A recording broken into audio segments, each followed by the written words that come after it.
Eh bien, bonjour tout le monde, j'espère que ça va bien. Qui dit temps des fêtes dit le retour de mes recettes de Noël, et c'est ça que je vais commencer aujourd'hui. Donc, pour faire une histoire courte, chaque année d'habitude, je vais chez ma sœur pour commencer l'ambiance des fêtes en allant boire du lait de poule qu'elle fait. Donc, cette année, à cause de la maudite COVID, je ne pourrais pas aller en boire chez elle. Donc, ce que j'ai décidé de faire, je l'ai appelée et je lui ai demandé sa recette. Donc, c'est ça qu'on va faire aujourd'hui, du lait de poule.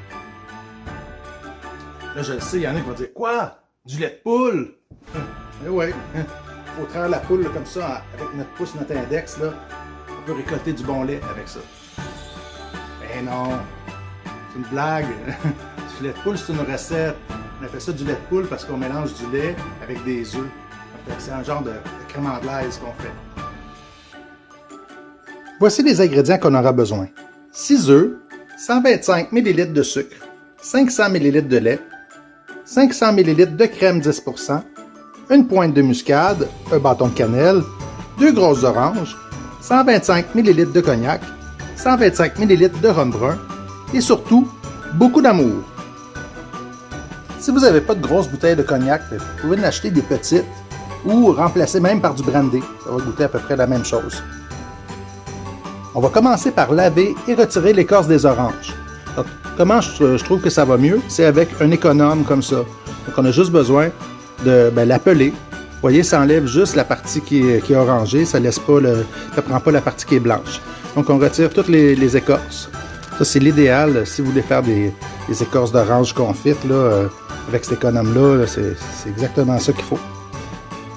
Parce que la partie blanche, ça fait un peu amer. Si on fait ça, là, ça sent bon dans la maison, ça sent l'orange.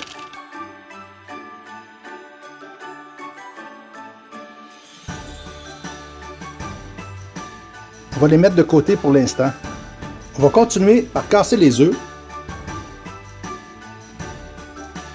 Et on va ajouter le sucre.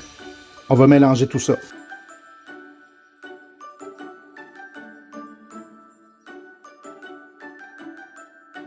Dans une casserole, on va y mettre le lait. On va faire chauffer à température médium. On va y ajouter le bâton de cannelle, les écorces d'orange, la pointe de muscade et notre mélange d'œufs et de sucre. Et avec une cuillère de bois, on va commencer à mélanger. C'est à peu près le même principe qu'une crème anglaise. On va laisser chauffer jusqu'à temps que ça nappe la cuillère. Là, vous voyez quand je prends le dos de la cuillère, ça coule direct, il n'y a pas de consistance. Mais les œufs, ça va faire en sorte que le lait va devenir un peu plus épais. Avec une crème anglaise aussi qu'on fait la crème glacée, hein, c'est important de bien brasser, de bien remuer tout le long de l'opération. Parce que sinon ça colle et ça donne un mauvais goût à notre préparation. Ça, c'est la vraie recette de eggnog, la recette anglaise, british. Ça va prendre à peu près une dizaine de minutes à bien chauffer. Ceux qui n'ont pas de bâton de cannelle, mais on pourrait mettre aussi une pointe de cannelle, ça donne un peu de goût. Là, j'utilise vraiment la vraie cannelle, parce que souvent, ce qu'on achète, des bâtons qu'on achète à l'épicerie, c'est ce qu'on appelle la casse. C'est un peu plus fort que la cannelle, la vraie cannelle. C'est ce qu'on appelle la fausse cannelle. Mais tout le monde appelle ça la cannelle en Amérique du Nord. Le vrai nom, c'est la casse. Ça, c'est la vraie cannelle. C'est plus doux, plus sucré comme goût. Ça sera pas tellement long. C'est à peu près... ça sera vraiment pas long. On arrête la cuisson. On va ensuite tamiser notre appareil.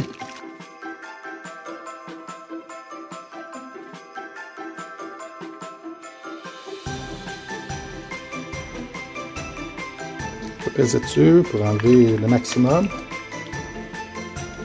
Et après ça, on va rajouter la crème 10%. Ça va aider à refroidir.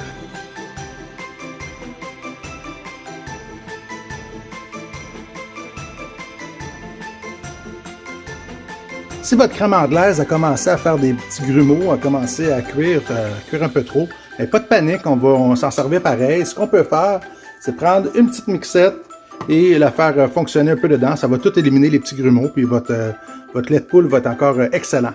On le met ensuite à refroidir dans le frigo pendant au moins 1 heure. Après 1 heure, ben, on peut sortir du frigo. Quand il sort du frigo comme ça, ben là, on peut le donner aux enfants. Vous pouvez en garder une petite partie. Mais quand on va rajouter l'alcool, ben là, ça va devenir trop fort pour eux. On peut rajouter du rhum, un bon rhum brun. Là, moi, ce que j'utilise, c'est un rhum du Salvador. On pourrait utiliser du Bacardi, n'importe quelle sorte de rhum brun.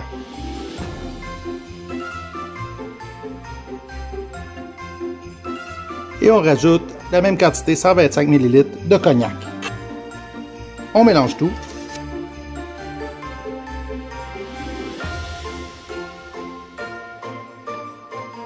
Et voilà, on peut le remettre un peu au frigo, mais ce serait prêt à boire. Si vous voulez faire une variante, on pourrait rajouter encore une fois un peu de crème d'érable, donc 125 ml de crème d'érable avec le cognac. On peut ensuite mettre dans des bouteilles.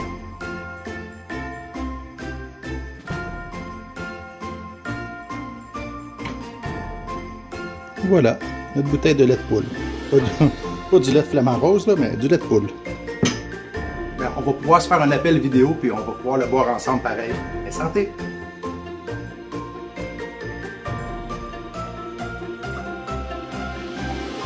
Tous ceux et celles qui vont me laisser un commentaire dans cette vidéo, je vais faire tirer dans une semaine une carte cadeau d'une valeur de 50 $ chez Ara Salon de beauté.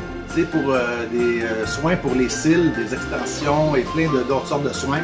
Donc, je fais le tirage avec tous ceux et celles qui m'auront mis un commentaire dans cette vidéo.